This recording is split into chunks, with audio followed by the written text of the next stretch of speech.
Good afternoon, welcome to my laboratory. Alright, let's see if I can carry this off. I have, let's see, this is the Wireless Joule Thief here, and it's charging up right now. You can see the green light is starting to come on.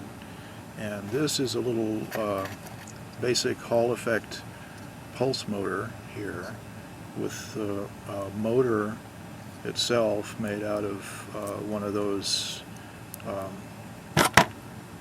water tap generator things, rewound and wired as a motor. And this is super bright, super efficient LED. And this is a CR2032 button cell. Turn off the charger there. This is a CR2032 button cell, just in a sleeve for protection and insulation. It's a single CR2032. Okay. So that's a 3-volt button cell. And this is the super bright LED. Let me plug that in there. So that gives you an idea of the brightness of that LED when it's running off of a 3-volt button cell. And that button cell is pretty depleted already, anyhow. Okay, so there's that. And if I plug it into the Joule Thief output, let's see, it's got to go this way. Sorry, it's upside down. So there it is running off of just the charge on the capacitor. And you can see it's dimmer than it was when it was running off of the 3-volt battery. So that means that we have less voltage. But if I push the Joule Thief button, which is this button, you can see that it gets quite a bit brighter. Okay, so, and now let's unplug that. This is the little pulse motor. So if I plug it into the battery, like that, and give it a little starting flick, you can see and hear it, that it's running. And you can see its little green pilot LED is also on there. Okay, so now let's plug it into the Wireless Joule Thief, which has no batteries, people. It just has this supercapacitor reservoir. Let's plug the motor in like that, and let's give it a little starting spin. And you can see that it spins, but it's not really spinning very fast. It's about the same as it was when it was plugged into the battery. But now it's slowing down and it's stopping. There's just not enough power left, not enough voltage left in the system to actuate the Hall effect sensor and transistor that keep this pulse motor running.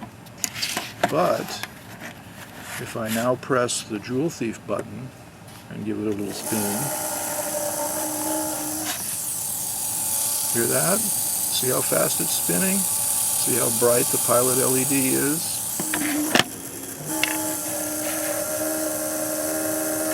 So let's just see what happens here.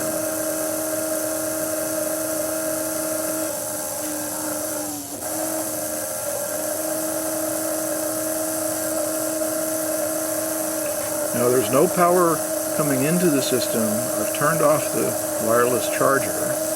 It's just the stored energy in that capacitor. And you can tell by the green LED that the voltage in this capacitor is dropping.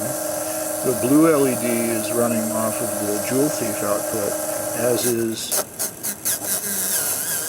the little motor. And I think you can see that there's a good amount of torque there. And the RPM is quite a bit more than it was when it was running off of the 3-volt battery.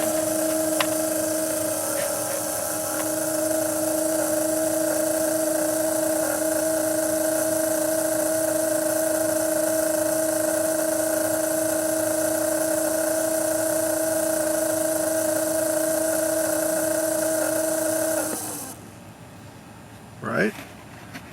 Put it back into the 3-volt battery.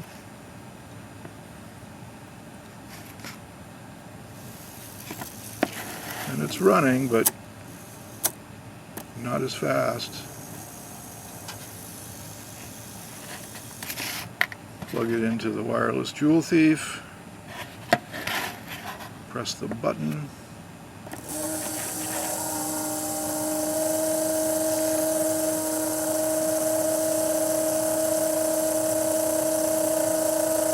So what have I demonstrated here? I've demonstrated in the first place that you can run a PulseMotor off of the output of a Joule Thief and do it quite efficiently.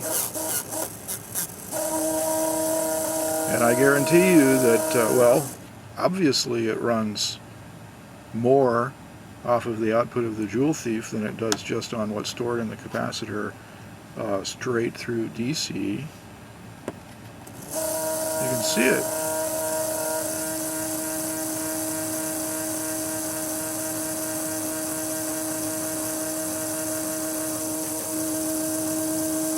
How long will it keep running? A lot longer than it would on just the straight DC from the battery or capacitor.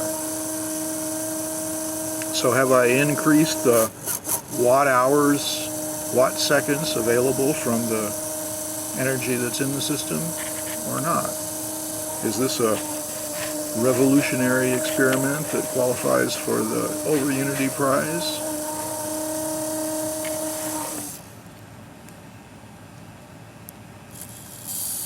There's no batteries in there, people.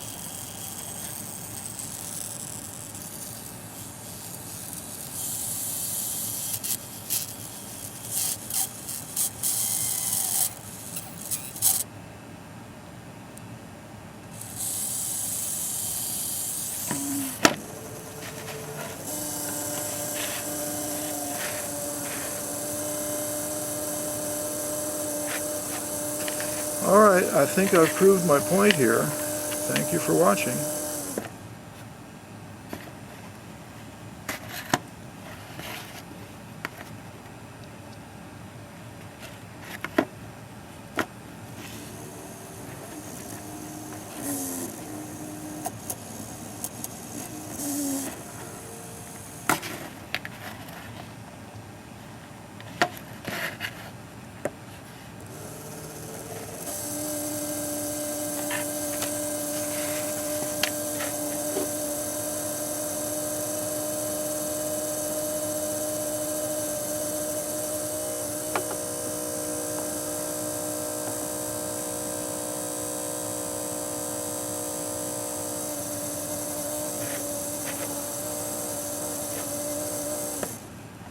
That's it.